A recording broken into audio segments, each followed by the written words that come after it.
अस्सलामुअलैकुम, welcome to my channel. कैसे हैं आप लोग। आज हम लीनियर अलजेब्रा का लेक्चर नंबर 26 पढ़ेंगे, जिसमें हम सीखेंगे कि बेसिस को आप कैसे चेंज कर सकते हैं, चेंज ऑफ बेसिस। इसमें क्या है कि आपने पीछे पढ़ा था ना कि हम पिछले लेक्चर्स में हमने कोऑर्डिनेट वेक्टर फाइंड करना सीखा था। अब कोऑर्डिनेट वेक्टर को एक बेसिस से दूसरी बेसिस के अंदर किस तरह से कन्वर्ट किया जाता है। फॉर एग्ज़ाम्पल, मेरे पास एक कोऑर्डिनेट वेक्टर x है जो कि रिलेटेड टू b है, और मैं उसको कन्वर्ट करना चाहती हूँ in another coordinate vector of x जो कि रिलेटेड टू c होगा। b एक डिफरेंट बेसिस है, c एक डिफरेंट बेसिस है। तो एक बेसिस से दूसरी बेसिस में जाने के लिए क्या फार्मूला, क्या तरीक़ाकार होता है, वो हम इस लेक्चर में सीखेंगे। तो डायरेक्ट चलते हैं हम अपनी एग्जांपल के ऊपर, और उसमें फिर मैं आपको सिखाती हूँ कि हम किस तरह से एक बेसिस से दूसरी बेसिस में कन्वर्ट कर सकते हैं। देखें जी, हमें दो बेसिस दी हैं, एक b है और एक c है। b के अंदर भी दो वेक्टर्स हैं, b1 b2, c के अंदर भी दो वेक्टर्स हैं, c1 c2, और ये दोनों एक ही सेम वेक्टर स्पेस से ली गई हैं। अब आपको उन्होंने एक b1 वेक्टर की वैल्यू दे दी, एक b2 वेक्टर की वैल्यू दे दी है, और एक x वेक्टर दे दिया है, ठीक है। और आपको coordinate vector of x related to b given है, उसको आपने कन्वर्ट करना है coordinate vector of x related to c के अंदर। अच्छा, इसके लिए एक सिंपल सा फार्मूला है, वो अभी आगे जाके इस एग्जांपल के बाद आएगा, लेकिन मैं आपको उसी फार्मूला से ही शुरू से समझाती हूँ ताकि एक सेम पैटर्न पे हम लोग चलें। फार्मूला देख लें कि अगर आप coordinate vector of x related to c find करना चाह रहे हैं और रिलेटेड टू b आपके पास है, तो आपने उसे एक मैट्रिक्स p के साथ मल्टीप्लाई करना है, और इसके साथ ये नोटेशन आएगी कि we are converting from basis b to c। अब ये जो मैट्रिक्स है ना p, इस मैट्रिक्स के अंदर क्या होगा, ये जो मैट्रिक्स है ये इक्वल होता है पहला कॉलम b1 की वैल्यूज़, दूसरा कॉलम b2 की वैल्यूज़, तीसरा b3 की वैल्यूज़ एंड सो ऑन। जितने b होंगे ना आपके पास, जैसे अभी हमने जो एग्जांपल अभी देखी है उसके अंदर हमारे पास दो वेक्टर्स हैं, सिर्फ b1 और b2। तो हमारा जो मैट्रिक्स होगा ना, फ्रॉम b टू c, ठीक है, b से c की तरफ जाना है, तो ये आप b बाद में लिखते हैं, c पहले, और एरो इधर पीछे की तरफ आएगा, ठीक है। ये नोटेशन हो गई इसकी। और ये किसके इक्वल होगा, पहला कॉलम b1 का होगा, दूसरा कॉलम b2 का होगा, तो ये मैट्रिक्स आपके पास आ जाएगा। फिर इस मैट्रिक्स को यानी b1 b2 को मल्टीप्लाई कर देना है आपने coordinate vector of x related to b के साथ। इन दोनों को मल्टीप्लाई करके जो आंसर आएगा ना, वो हमारा coordinate vector of x related to c हो जाएगा।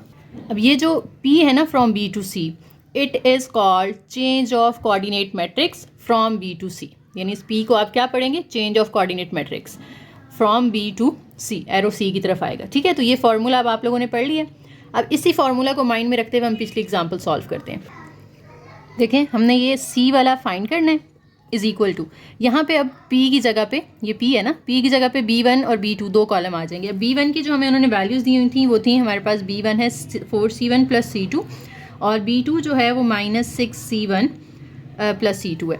तो b1 के कोएफिशिएंट्स बनेंगे 4, और यहाँ पे कुछ नहीं है तो 1, पहला कॉलम आ गया। दूसरे में b2 के कोएफिशिएंट्स आ जाएंगे -6 और 1, ये हमारे पास p आ गया।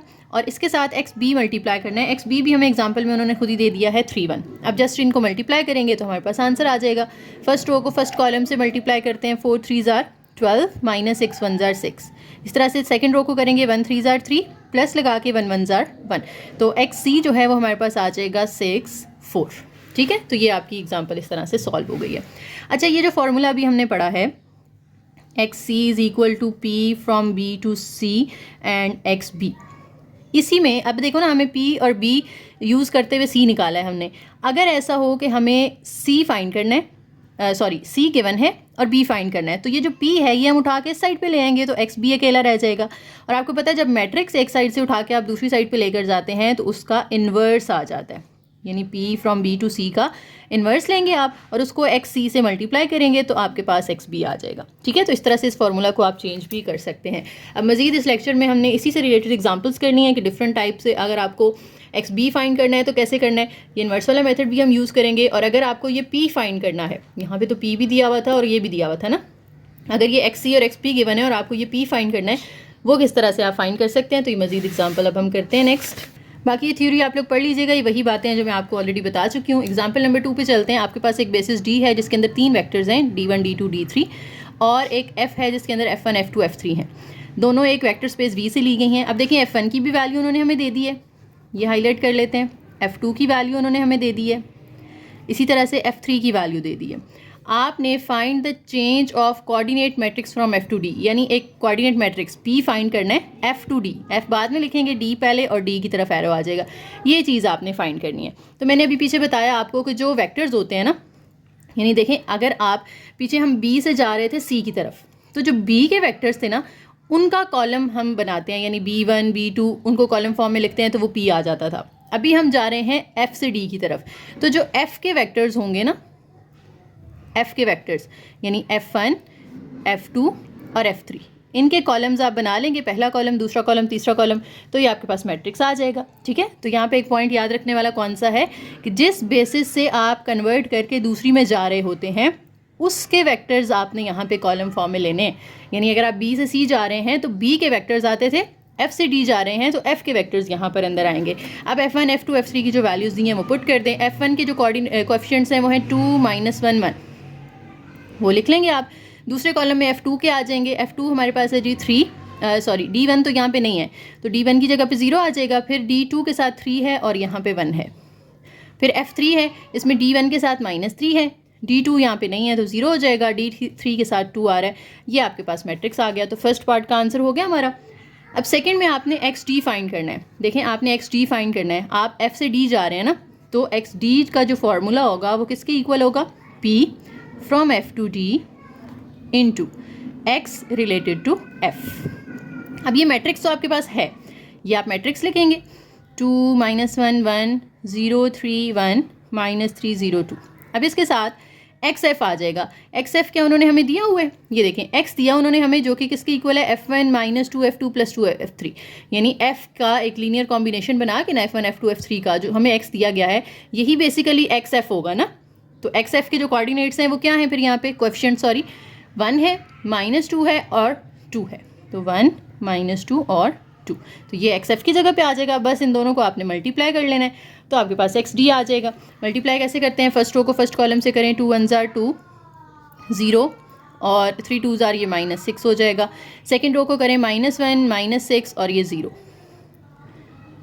और उसके बाद थर्ड रो को करें तो 1 -2 + 4। अब इनको बस प्लस माइनस कर लेना आपने, तो आपके पास आंसर आ जाएगा -4 -7 एंड 3। ये आपके पास coefficient coordinate matrix of X आ गया रिलेटेड टू D। ठीक है, तो इस तरह से आप इजीली फाइंड कर सकते हैं। अगर आपको मैट्रिक्स नहीं भी दिया तो आप पहले मैट्रिक्स बनाएं, उसके बाद अपना जो है वो मल्टीप्लाई करके उसको XF के साथ आपने आंसर निकाल लेना है। अच्छा, अब थर्ड एग्जांपल है, इसमें थोड़ा सा चेंज हो जाएगा हमारा पैटर्न के हमें B1 B2 C1 C2 दिए हुए हैं कि B के भी दोनों वेक्टर्स गिवन है, C के भी दोनों वेक्टर्स गिवन है। Change of coordinate matrix find करना है। अब मैट्रिक्स में हमें कौन से वेक्टर्स लिखने होंगे, हमने देखे ना, change of coordinate matrix find करना है, यानी P फाइंड करना है फ्रॉम B टू C, तो C पहले लिखेंगे, B इस तरह से B टू C फाइंड करना है। तो ये किसके इक्वल आएगा, क्योंकि हम B से C की तरफ जा रहे हैं, तो यहाँ B1 का कॉलम और B2 का कॉलम आ जाएगा।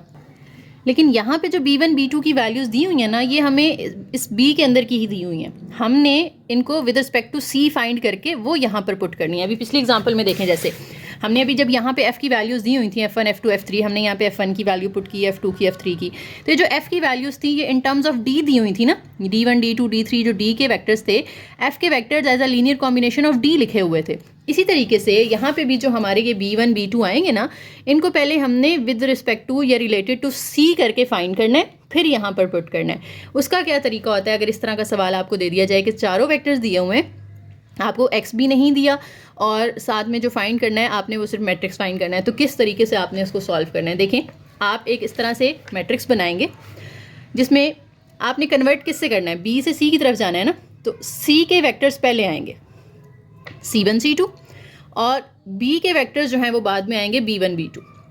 इस तरह लिखने के बाद आपने अब C1 का पहला कॉलम, C1 क्या दिया हुआ था हमें यहाँ पे देखें, ऊपर C1 था 1 -4, वो पहले कॉलम में आ जाएगा। दूसरे में C2 की वैल्यू आ जाएगी 3 -5, वो लिख ली।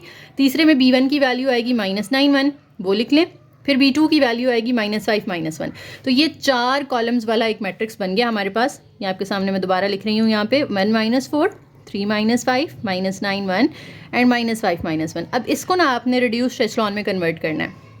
कैसे करना है कि ये 1 है, इस 1 के नीचे बनाना है 0, तो कैसे 0, किसको 0 बनाना है, हमने चेंज लाना है हमने R2 के अंदर, तो हम R2 लिखेंगे और क्योंकि यहाँ पे ऑलरेडी माइनस है तो इधर प्लस आ जाएगा। 4 को 0 बनाना है तो 4 मल्टीप्लाई करेंगे किसके साथ, R1 के साथ। ये ऑपरेशन आप अप्लाई करेंगे तो फर्स्ट रो में तो कोई चेंज नहीं आएगा ना, ये वैसे ही रहेगा। और सेकेंड रो हमारी बन जाएगी 0 7 -35 -21। अब इस 1 के नीचे 0 हो गया। अब इसके बाद ये लीडिंग एंट्री है, इसको मैंने बनाना है 1। इसको 1 बनाने के लिए मुझे R2 को 7 से डिवाइड करना पड़ेगा। R2 को 7 से डिवाइड कर देंगे, 0 ओवर 7 तो 0 रहेगा, ये 1 बन जाएगा। इसको 7 पे डिवाइड करेंगे -5, ये -3 आ जाएगा और R1 एज इट इज़। अब जब ये 1 बन गया है, इसके ऊपर भी मुझे 0 बनाना है। रिड्यूस्ड एचेलॉन यही होती है ना, नीचे भी 0 और इसके ऊपर भी 0। इसके ऊपर 0 बनाने के लिए चेंज लाना है R1 के अंदर, और क्योंकि इसके साथ माइनस नहीं है तो यहाँ -3 आएगा, क्योंकि 3 को 0 बनाना चाह रहे हैं ना हम। और 1 किस में पड़ा हुआ है, R2 में, तो ये R2 के साथ मल्टीप्लाई हो जाएगा। तो ये ऑपरेशन जब आप अप्लाई करेंगे तो हमारे पास ऊपर आ जाएगा 1064 और R2 में कोई चेंज नहीं आएगा। ठीक है, तो ये रिड्यूस्ड एचेलॉन बन गई हमारी। अब ये हमारा B1 का था, इधर देखें ज़रा, सॉरी, ये C1 का था कॉलम, फिर C2 का था, फिर B1 और B2 थे।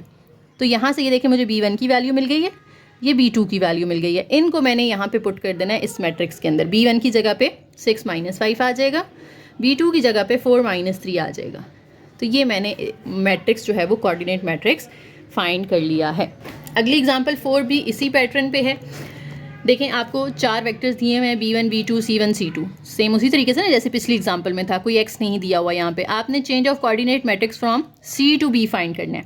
अच्छा, अब आपने P फाइंड करना है फ्रॉम C to B, तो C to B इस तरह से, C बाद में आएगा, B पहले आएगा और B की तरफ एरो आ जाएगा। अब इसको फाइंड करने के लिए इसके जो अंदर कॉलम्स आएंगे, इसके आएंगे ना, जो आप B to C जा रहे होते थे तो B के कॉलम्स आते थे, यहाँ पे C to B जा रहे हैं तो C के कॉलम्स आएंगे C1 C2।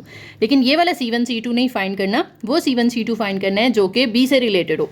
उसके लिए क्या करना पड़ेगा, यहाँ पे हम साइड पे इसका मैट्रिक्स बनाते हैं, जैसे भी पीछे बनाया था हमने, कि हमने पिछली एग्जाम्पल में क्या किया था, C1 C2 लिखा था, फिर B1 B2 लिखा था। ठीक है, लेकिन यहाँ पे हम क्योंकि B पहले है और C इधर है ना बाद में, पहले B के वेक्टर्स आएंगे, B1 B2 फिर C1 C2, तरतीब चेंज हो गई है। ठीक है, अब B1 की जगह हमारा ये आ जाएगा 7 -2, फिर B2 है 2 -1, C1 है हमारे पास 4 1 और C2 है 5 2। देखें, अगेन उसी तरीके से 4 कॉलम्स वाला मैट्रिक्स बन गया। रिड्यूस्ड एचेलॉन में कर लेना आपने, मुझे उम्मीद है आप लोग कर लेंगे। तो ये फॉर्म आ जाएगी आपके पास। अब देखो, ये C1 था, B1 था, ये B2 था, ये C1 था, ये C2 था, तो C1 भी आ गया मेरे पास, C2 भी आ गया। इनको यहाँ C1 C2 की जगह पे आपने पुट कर देना है, 2 -5 एंड देन 3 -8। तो ये आपका फ्रॉम C to B एक कोऑर्डिनेट मैट्रिक्स आ गया। ठीक है, पार्ट बी में कहते हैं find the change of coordinate matrix from B to C। वो C to B था, पहले वाला C to B था, ये B to C है, B to C। अब 2 तरीके हैं ना यहाँ पे, एक तो यही वाला कि आप पहले C1 C2 पहले लिख लो, B1 B2 बाद में लिख लो, और जैसे हमने अभी ये किया है इसी तरीके से कर लो। दूसरा तरीका ये है कि आप जब इंटरचेंज करते हैं ना तो आप इन्वर्स ले लेते हैं। एक तो हमने ये पढ़ा था कि जब उसको इक्वल के एक साइड से दूसरी साइड पे शिफ्ट करेंगे तब इन्वर्स आएगा। दूसरा पॉइंट भी माइंड में रखें कि जब आप इनको इंटरचेंज करते हैं कि B to C है उसको आप C to B कर रहे हैं, या C to B है और उसको आप B to C कर रहे हैं, तो भी आप इन्वर्स ले देते हैं। यानी अगर मेरे पास C to B की वैल्यू है और मैंने B to C की निकालनी है, तो इस C to B वाले का इन्वर्स ले लूँ तो मेरे पास B to C की वैल्यू आ जाएगी। तो इसका इन्वर्स कैसे लिया जा सकता है कि 1 ओवर इस P का डिटर्मिनेंट, यानी इस तरह डिटर्मिनेंट का साइन लगा लें C to B वाले का, और साथ में इसका एडजॉइंट आ जाएगा। ठीक है, अब डिटर्मिनेंट कैसे निकालते हैं हम, डिटर्मिनेंट इनको क्रॉस मल्टीप्लाई करते हैं, मैं डायरेक्ट ही निकाल रही हूँ। 8 2 ये -16 होगा, रफ में कर लेते हैं, और ये -15 है, तो -15 और ये माइनस अपना इसका प्लस हो जाएगा, तो ये -1 आ जाएगा डिटर्मिनेंट। डिटर्मिनेंट तो सबको आता है ना, तो बाहर ये इसका 1 ओवर डिटर्मिनेंट आ गया, अंदर एडजॉइंट। एडजॉइंट क्या होता है, फर्स्ट और लास्ट की पोजीशन चेंज कर दें, बाकी दोनों के साइन चेंज कर दें। अब ये -1 को अंदर सबके साथ मल्टीप्लाई कर दें तो ये 8 3 -5 -2 आ जाएगा। ये B to C की वैल्यू आ गई आपके पास। ठीक है, तो 2 पॉइंट्स आपने यहाँ पे याद रखने हैं कि जब इक्वल से एक साइड से दूसरी साइड पे शिफ्ट करते हैं आप, तब भी आप इन्वर्स ले लेते हैं, और अगर आप इनको ही इंटरचेंज करते हैं, यानी C to B है और B to C फाइंड करना है, तो इसका इन्वर्स ले लो जस्ट, तो आपके पास आंसर आ जाता है। ठीक है, और अगर इन्वर्स वाला मेथड यूज़ नहीं करना चाहते तो ये वाला मेथड यूज़ कर लें कि पहले आप जा रहे थे C to B, तो C बाद में था और B पहले था। अब आप B to C जा रहे हैं तो C1 C2 पहले रख लो, B1 B2 बाद में रख लो, चारों की वैल्यूज़ पुट करें और उसको फिर रिड्यूस्ड एचलॉन में कर लें तो आपके पास यहाँ से B1 B2 आ जाएगा। अगली एग्जाम्पल है, ये भी सेम उसी तरीके से होगी जैसे अभी हमने ऊपर वाली की है। देखें B1 B2 C1 C2 दिया हुआ है और आपने change of coordinate matrix find करना है from C to B। C to B करना है तो हम C to B इस तरह करेंगे ना। अब हम C to B जा रहे हैं तो इसके अंदर कौन से कॉलम्स आएंगे? C के कॉलम्स आएंगे, यानी C1 और C2। लेकिन C1 और C2 ये वाले पुट नहीं करने, हमने दूसरे पुट करने हैं फाइंड करके। अब वो कैसे फाइंड करेंगे? आप इधर एक मैट्रिक्स बनाएंगे जिसमें देखें पहले B है ना, तो B के दो मैट्रिक्स वेक्टर्स आ जाएंगे, B1 B2, फिर C है तो यहाँ पे C1 C2 आ जाएगा। चारों ये जो आपको दिए हुए हैं यहाँ पुट कर दें, 1 - 3, B2 की वैल्यू -2 4, ये -7 और 9, फिर -5 और 7। अब इसको आप रिड्यूस्ड एचलॉन में कन्वर्ट करें। जब आप रिड्यूस्ड एचलॉन बनाएंगे इसकी तो ये बनेगी, इसके साथ ही दी हुई है ये रिड्यूस्ड एचलॉन बना के ये पहला 1001 हो जाएगा, यहाँ 5364 आएगा, तो ये वाला आपके पास C1 की वैल्यू आ जाएगी और दूसरा कॉलम जो है ये C2 की वैल्यू आ जाएगी। यहाँ C1 C2 की वैल्यूज़ आपने पुट करनी है और आंसर आ जाएगा। फिर सेकंड पार्ट में कहा है कि उन्होंने C to B फाइंड करना है, तो अगेन आप वही 4 वाला मेथड यूज़ कर लें या फिर इसका इन्वर्स ले लें। सेम वही एग्जाम्पल जो हमने एग्जाम्पल 4 किया, तो मुझे उम्मीद है आप लोग एग्जाम्पल 5 खुद से सॉल्व कर लेंगे। नेक्स्ट एग्जाम्पल नंबर 6 है, ये भी बहुत छोटी सी आसान सी है। देखें F दिया हुआ है आपको, एक सब स्पेस है और एक G है, ये दोनों बेसिस हैं ऑफ वेक्टर स्पेस P। कहते हैं P एक मैट्रिक्स है जिसके कॉलम्स हैं F1G, यानी जो P है ना उसके अंदर F1 F2 इस तरह से कॉलम्स आ रहे हैं, ठीक है, और ये रिलेटेड टू G है। तो बताएं कि ये वाला फॉर्मूला ठीक है या ये वाला फॉर्मूला ठीक है। अच्छा, अब अगर आप रिकॉल करें, मैंने अभी आपको बताया था कि जिसके कॉलम होते हैं, यानी अगर आप P जो है वो B to C फाइंड कर रहे हो तो अंदर B के कॉलम्स आते हैं ना, B1 B2, जो कि रिलेटेड टू C होते हैं। तो यहाँ पे F के कॉलम्स आ रहे हैं जो कि रिलेटेड टू G हैं, तो यानी आप F से G में जा रहे हो, G से F में तो नहीं जा सकते ना, क्योंकि अगर G से F में जा रहे होते तो अंदर G के कॉलम्स आते हैं, लेकिन यहाँ पे अंदर F के कॉलम्स हैं तो आप F से G में जा रहे हैं। अब F से G में जाना है तो इसका फॉर्मूला क्या बनेगा?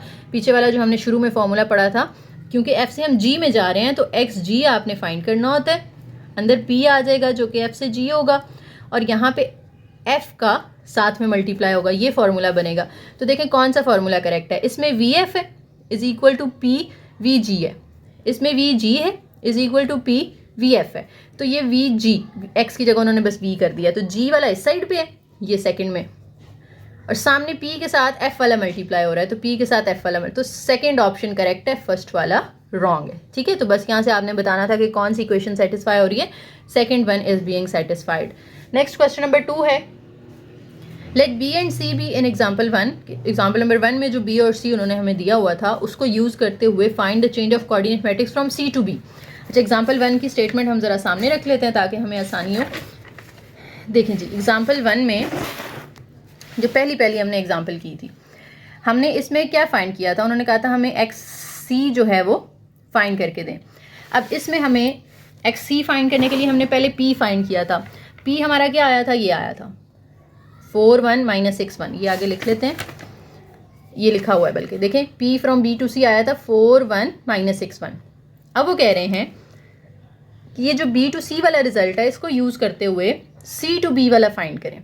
तो इंटरचेंज हो गया ना, पहले हम B to C जा रहे थे, अब हमने C to B जाना है, तो जब इंटरचेंज करते हैं तो इसका हमने इन्वर्स ले लेना है, यानी B to C वाले का इन्वर्स फाइंड करें। इन्वर्स क्या होगा, इनको क्रॉस मल्टीप्लाई करके डिटर्मिनेंट निकाल लें, 4 + 6 वो 10 आ जाएगा। अंदर एडजॉइंट लिखें इसका, 4 और 1 की पोजीशन चेंज कर दी, 6 और 1 के साइन चेंज कर दिए, 10 को अंदर सबके साथ बारी बारी डिवाइड कर दें, तो आपके पास ये P from C to B आ जाएगा, ठीक है। आसान सा लेक्चर था, मेरे ख्याल से कोई मुश्किल चीज़ नहीं थी इसमें, 1-2 फार्मूलाज हैं बस आपने माइंड में रखने हैं और ये आपकी एग्जांपल्स जो हैं वो इजीली सॉल्व हो जाएंगी, ठीक है। तो लेक्चर हमारा ख़त्म होता है, छोटा सा लेक्चर था, उम्मीद है आप लोगों को समझ आ गई होगी। कोई क्वेश्चन है, कोई पॉइंट समझ में नहीं आ रहा तो आप कमेंट सेक्शन में पूछ सकते हैं। वीडियो पसंद आई हो तो लाइक करें, शेयर करें, चैनल को ज़रूर सब्सक्राइब कीजिएगा और एक प्यारा सा कॉमेंट करके जाइएगा। थैंक यू, अल्लाह हाफिज़।